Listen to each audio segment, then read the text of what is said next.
Welcome to the She Said Privacy, He Said Security podcast. Like any good marriage, we will debate, evaluate, and sometimes quarrel about how privacy and security impact business in the 21st century.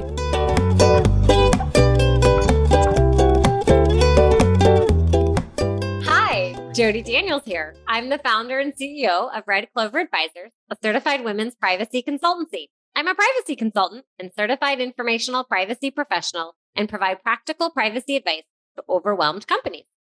Hi, Justin Daniels here, and I'm still the admonished co-host on this podcast. I am passionate about helping companies solve complex cyber and privacy challenges during the life cycle of their business.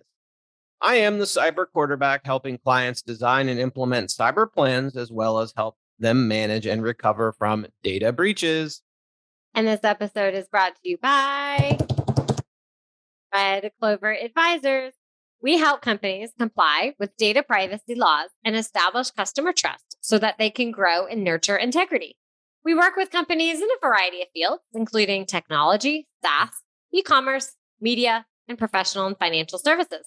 In short, we use data privacy to transform the way companies do business. Together, we're creating a future where there's greater trust between companies and consumers. This episode is brought to you by, where's my drum roll? Red Clover Advisors. We help companies comply with data privacy laws and establish customer trust so that they can grow and nurture integrity. We work with companies in a variety of fields. Today, it's all about where we live, Atlanta, and the region, because today our guest is Grant Wainscott, who is the Vice President of Ecosystems at the Metro Atlanta Chamber. Grant leads a team of professional global economic developers who retain, expand, and attract new jobs and investment to the Metro Atlanta region. He is originally from Seattle and has lived all over the world. So I personally want to welcome Grant because I have traveled all over the world with Grant, from Israel to London to San Francisco. And what he and his team have done in Atlanta is amazing. So Grant, welcome to our show with me and the Giggler. Thank you. Don't get me started. Yeah, we'll all get giggling then. No, it's a real pleasure. I've been wanting to come on the show ever since you started, and finally, after asking for the 500th time, I guess you bumped another guest to get me in. Was it? Were you traveling with Grant when you were stuck in Amsterdam and thought it was a cyber attack? That was with Jorge. That was. I didn't know if Grant was also part of the fun. Slightly older and shorter, and definitely balder young man than me, but still with the chamber. All good. Well, Grant, we always like to start with how people got to where they are. So if you can share a little bit about your career journey, that would be really helpful. Yeah, sure. Well, I don't think anybody, at least back when I was in school, wakes up and thinks, you know what, I'm going to be an economic developer. I'm going to be a chamber leader. Usually, you're in business, and in my case, I was with I have an international trade background and was with a technology company, and I was our chamber rep. Every company, who's the one that has to go to the chamber lunches and sit on the chamber committees, and that was me. Being a young leader, and grew to actually love it, and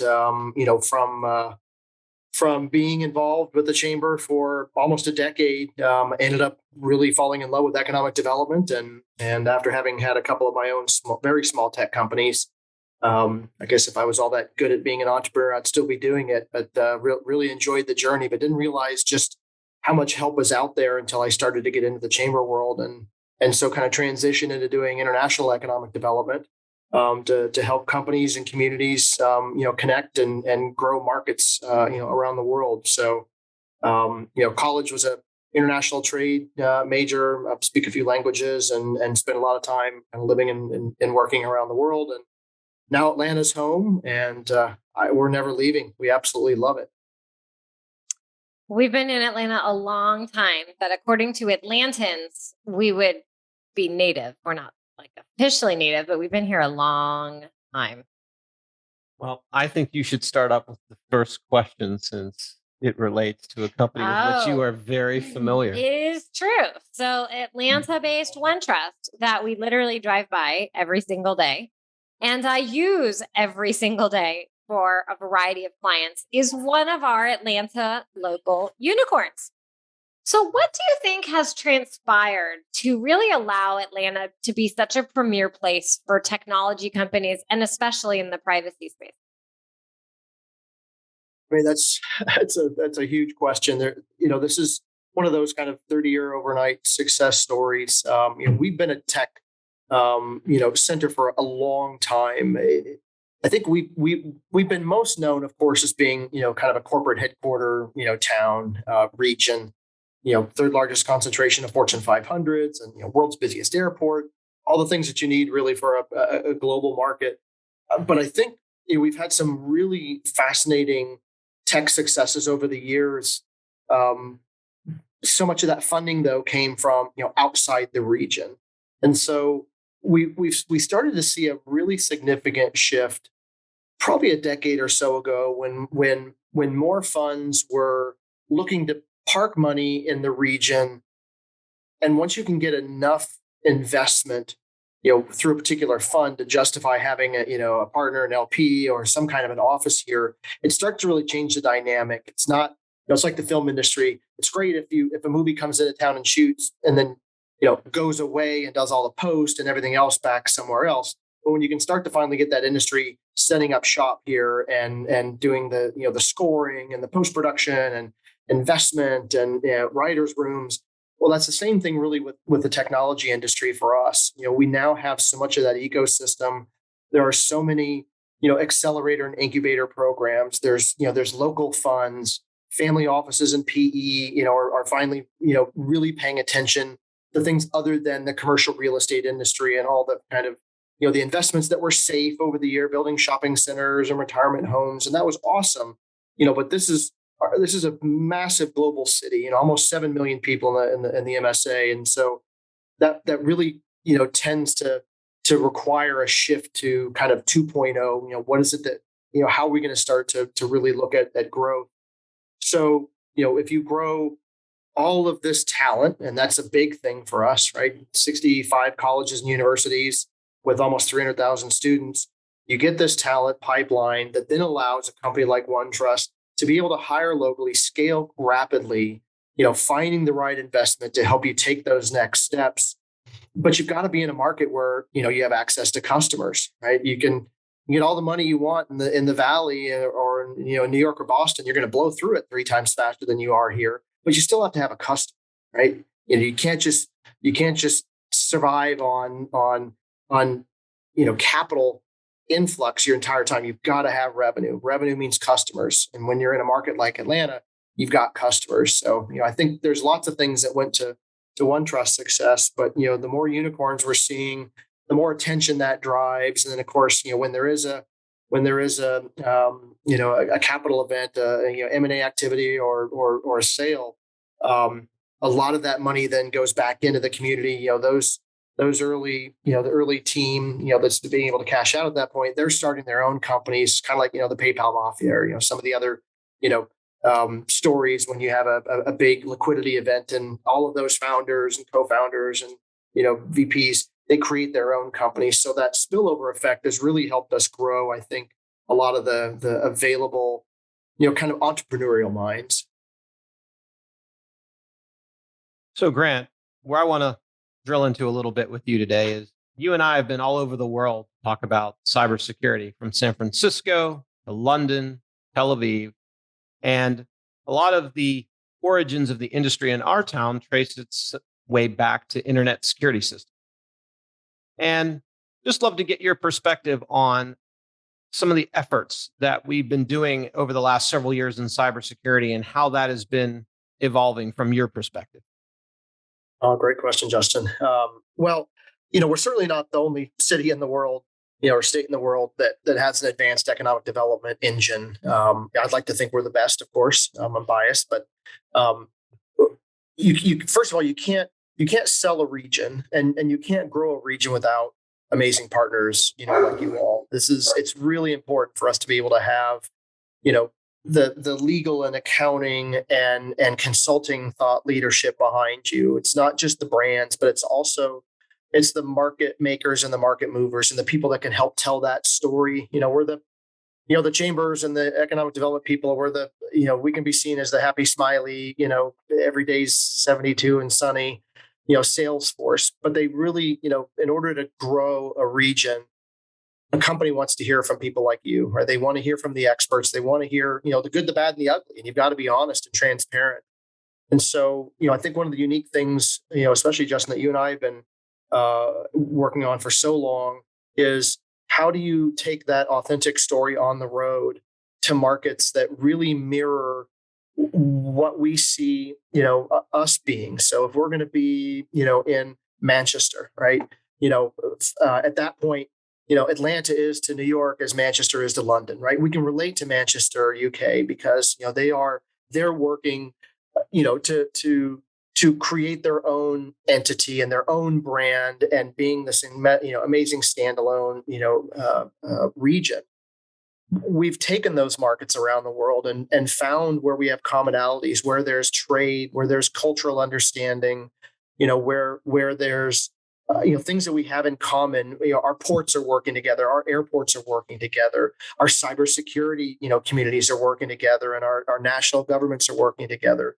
How do you find those connection points and the inflection points, frankly, that are going to open the door for much more than just companies doing business, but it's really drawing those kind of communities together.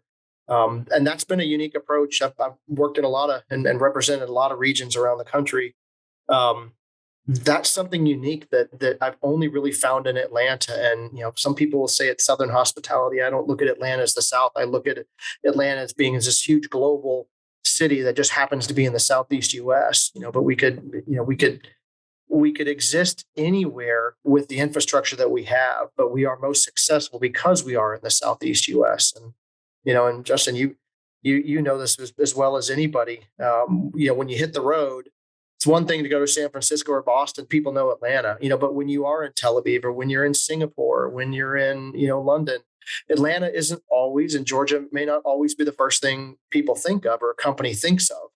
So that makes our job even more important, that we're on the road telling that story, making sure people really understand, why this is such a special area and why we'd like them to consider setting up shop here. I guess what I was also trying to say, Grant, is when I listen to you talk about this, you've taken a longer term strategy, meaning it's not just one trip to Manchester, but it's constantly going back to Amsterdam and fostering that relationship, because it's almost like one day I was reading an article in Forbes about Atlanta and our tech ecosystem and how we've become a top tier place. And then I thought about it. It's from all of those trips that you would go on with me and all the other people. And every one of those little successes is now caused a torrent because, we'll talk a little bit, but I had a recent referral to you about fintech. He's like, oh, I know that Atlanta's the place to be. Well, 3 or 4 years ago, we were still big in fintech, but people didn't know. And it's like we've had this big coming out party, but I guess all the work that you've done and your team and others behind the scenes is what has facilitated Atlanta's rise. I mean, we're really on par now with anywhere you want to be in the country, and we have a lower cost of living, although it is going up. Well, signs of success. You don't want to be the cheapest market, right? That's not necessarily a good thing. You want to be a cost-effective market where you can find priced right talent. But no, I mean, Justin, you make a good point. It really is. It's not a one and done. You can't just throw billboards up and say, "Hey, we're this great tech place," or one article is nice, but it's a defined strategy that is the long game, and you have to have. It's not a marketing slogan. You actually have to prove that you can do what you're trying to sell other people that you can do. If we didn't have all those universities cranking out this amazing talent, we didn't have the world's busiest airport, we weren't the third largest concentration of Fortune 5s in the hemisphere, if we didn't have this amazing ecosystem here to be able to sell, it's a lot harder to convince people to take you seriously. And it's the relationship building. I think that's one thing communities and governments don't think enough about is consistency of messaging, consistency of being there, not just showing up and saying, yeah, we'd sure love to do business, with all of your companies, Amsterdam. Well, you've got to say, well, Amsterdam, how can we actually help you? Let's make sure that our companies, when they're looking to come to Europe, that they get a foothold. We've got amazing partners at consulates and foreign trade offices, the Georgia Department of Economic Development, Georgia Power, Invest Atlanta, all these state, regional, and local counties and chambers. In Metro Atlanta, you call one of us, you get all of us. And that's a special sauce, frankly. I love the stat about the Fortune 500 companies. When I was at Emory and an undergrad student, I used to lead the admissions tours walking backwards. And I always used to comment about that stat. That job amazes me, frankly. I've been on with a college, a junior in college and a senior in high school about to go to college. I've been on more tours than I ever thought I wanted to go on. I don't know how you figure out how to walk backwards, still make sense, not trip over, and keep people's attention. So good on you, Jody. I loved that job. It was my favorite job. Loved doing the tours. I was really proud of Emory. I liked Atlanta. I wanted to welcome people. I've always said, I'm your best or worst PR. If I really like something, I'm going to help you. And if I don't, people are also going to know about it. That's such a pretty campus. And it is not a flat campus either. So to be able to, to be able to do that tour backwards, both my kids went to Druid Hills High and right on the edge of Emory's campus. So we've got a special place in our heart for Emory, but it's fun. A great campus. It's like a college within a major city, which is part of what drew me. Though I came to Atlanta sight unseen. I had never set foot on Emory's campus until I got here, and also no appreciation for how far north Atlanta really is in Georgia. Where'd you grow up? Where'd you come from? I grew up in Connecticut, and in high school, my parents and I moved to South Florida. So I came from down there, and Atlanta was not nearly as cold as the north, and it was much closer to them. And that's kind of how I found Atlanta. Awesome. Everybody has an Atlanta story. It's rare that you are in a room with more than 10% natives, which frankly is one of the things I love the most about this city. And I think the reason that we have open minds, and I live near Decatur, so kind of in town, and everybody in our neighborhood now 10 years ago was kind of homogenous, and now everybody is from somewhere else in the world. We hear, I can hear saxophones at night. I can hear somebody singing opera. There's a sopranos with the opera that lives near us. They're in the film industry, or they're in they're an engineer at a cybersecurity company. It's such a dynamic place, and all these, thoughts and voices and opinions and cultures from around the world have really made us this awesome melting pot. Well, I remember when I was still an undergrad and I was talking to someone who was an Emory graduate, and they had said they were here for 10 years. I thought, that's just so long. 10 years? I mean, that's just ancient. And it's more than double now how long I've been in Atlanta. And now I'm that person. But as you were talking about the different ecosystems that were here, cybersecurity and privacy companies have had a variety of different success stories. Justin, you mentioned ISS. We've had OneTrust. We have SecureWorks. We have, a number of different companies that have kind of come through. And with cybersecurity as such an essential and important topic for CEOs, what do you see as the future for Atlanta and that ecosystem? Wow. I mean, sky's the limit. It's one of those industries where you hate to have to need it, but boy, do you need it. And you're glad when you have a concentration. I think that what amazes me and what I think of the kind of the future for this region is, as I said before, we're this massive Fortune 5 headquarters community, global city, but we've kind of been corporate cyber, for a long time, and let's see, Justin, Jody, was it 3 years ago, almost 4 years ago, when Cyber Command Center was officially announced, and we kind of relocated the military's, at least the Army's, principal cybersecurity, forces and efforts to the state, and only an hour and a half away from this massive major metro. And I don't think it wasn't just politics, right? There was a real reason for this. We are the country's financial, backbone, right? We're transaction alley. This is where 70% of the country's, credit, gift card, credit and debit swipes come through. That's a huge piece of critical infrastructure. We're pipeline, we're power, we're airport, we're ports.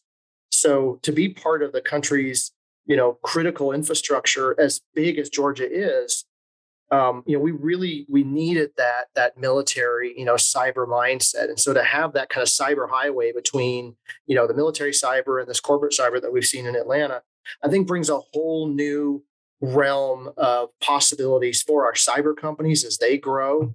But Justin, as you and I were talking about yesterday, with all these brands here and everybody needing to be secure, and everybody realizes we don't know everything, and we need consultants, we need good solutions to be able to protect our companies and our IP, and our infrastructure.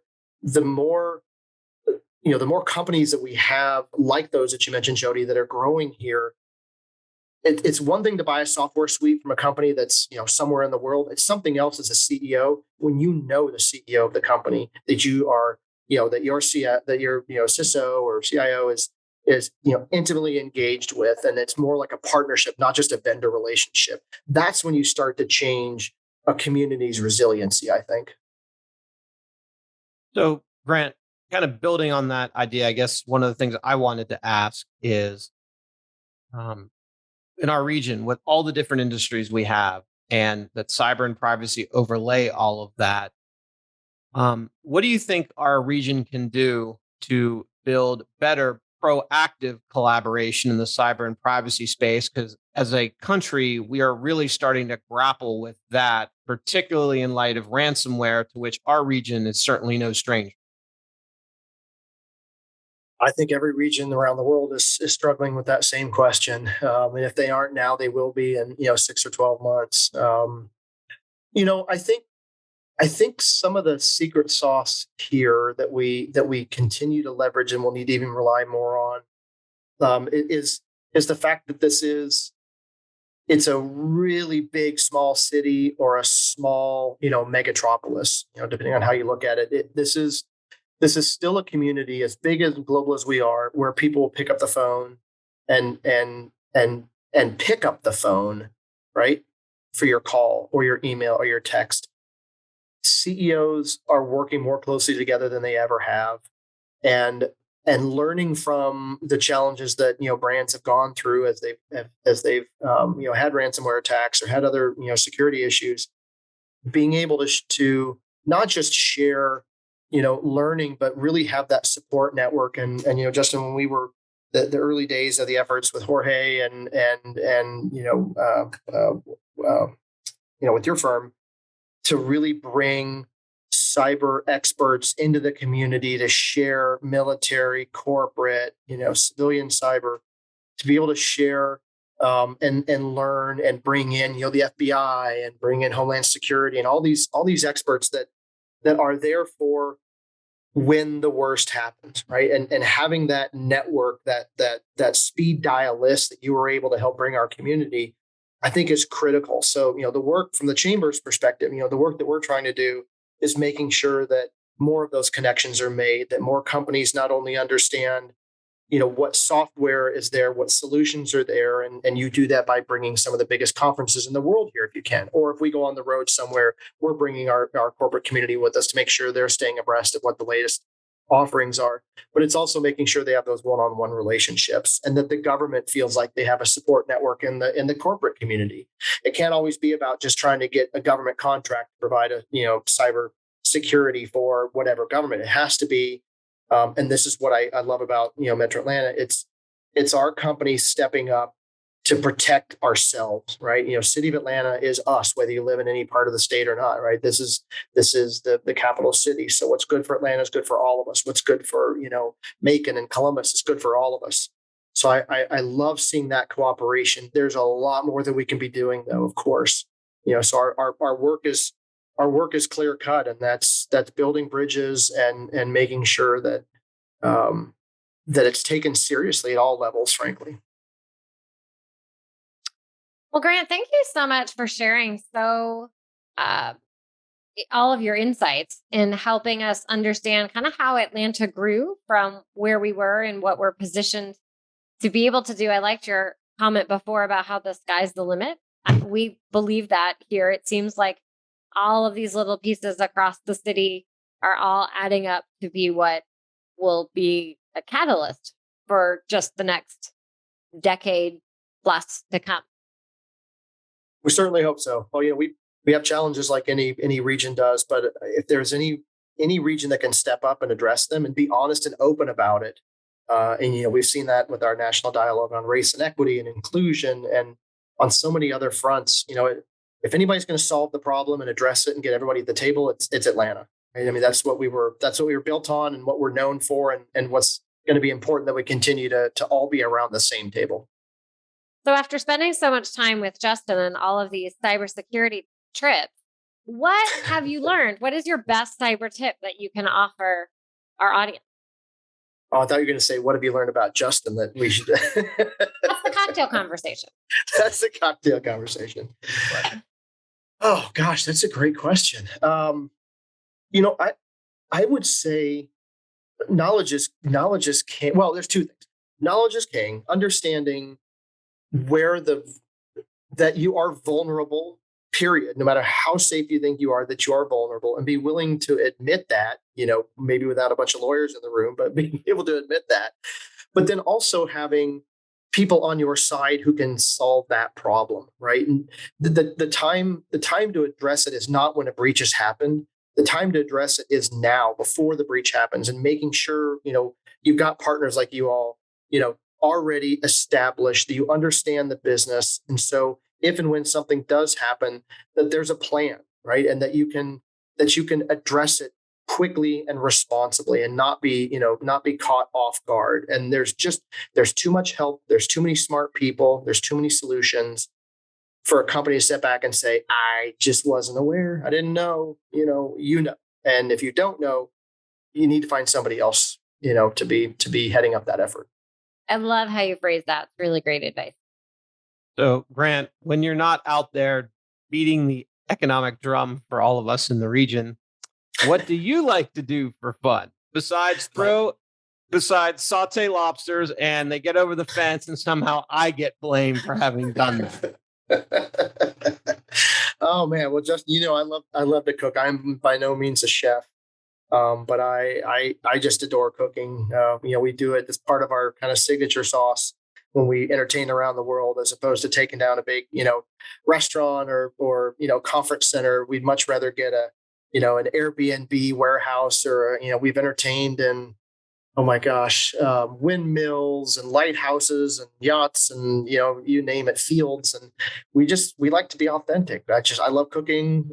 We bring products with us, Georgia products, food and booze with us. So cooking's a big thing. I guess my therapist couch answer to that would be Legos. I'm afraid I'm a 50-year-old closet Lego hoarder, and that's where I retreat at night with a glass of wine when I just need to, not beat my economic development bongos anymore. Well, thank you so much. If people want to learn more about the great work that you do and connect with you as well, where should we send them? Great question. So metroatlantachamber.com is who I work for. That's our principal site. I would also encourage you to check out Choose ATL. That's really a fantastic resource for people wanting to learn more, whether you're here in the region already or whether you're just thinking, what's the vibe in the city? I get it might be great for business, but, what kind of neighborhood might I fit into? Or, what do people do on the weekends? Where are the jobs? Choose ATL is a great site for that. And if you're really into, because we talked about a bunch of different clusters, if you're on the fintech side and want to learn more about fintech and financial privacy and security and all the great things going on in Transaction Alley, fintechatlanta.org is another fantastic resource. But, please reach out on LinkedIn. It's just Grant Wainscott. Love to hear from everybody and see how we can help and keep everybody plugged in. And, you guys just need to keep doing what you're doing. This is a great podcast. I know you got a great following and have had some great guests. So thank you for finally answering my 74 letters for being on.